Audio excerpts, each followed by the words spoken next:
Thémis est une œuvre néoclassique qui a été réalisée par Bernard d'Agessi en 1794 pour orner le prétoire du tribunal civil de Niort. Cette œuvre, à la fois allégorique et mythologique, représente Thémis, la déesse grecque de la justice et de l'ordre établi. Dans la mythologie grecque, Thémis signifie loi divine.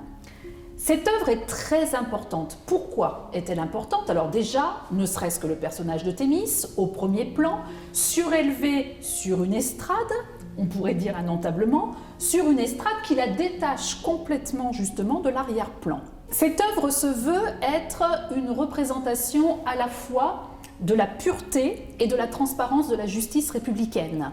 Thémis est assise de face sur un coussin, tenant de sa main droite une balance, attribut de la justice, et sur sa cuisse gauche, un livre avec des écritures dont nous aurons l'occasion de parler tout à l'heure.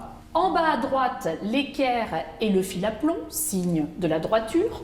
En bas à gauche, le coq, pour justement le signe de la vigilance. À ses pieds, en dessous du repose-pied, nous pouvons constater qu'il y a ici un faisceau d'armes qui permet justement d'asseoir la responsabilité de cette autorité. On peut constater qu'on est complètement justement sur à la fois cette architecture néoclassique avec les colonnes et les chapiteaux à volutes.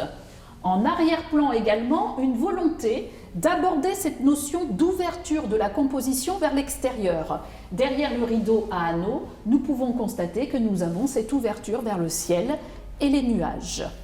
L'œuvre a été réalisée en 1794 et là, sur la page du livre, nous pouvons lire « Dieu, la loi et le roi ». 1794, Dieu, le roi, n'y a-t-il pas un problème historique? Un réel problème. Comment Bernard d'Agessi a-t-il pu écrire en 1794 « Dieu, la loi et le roi » ? La réalité est tout autre.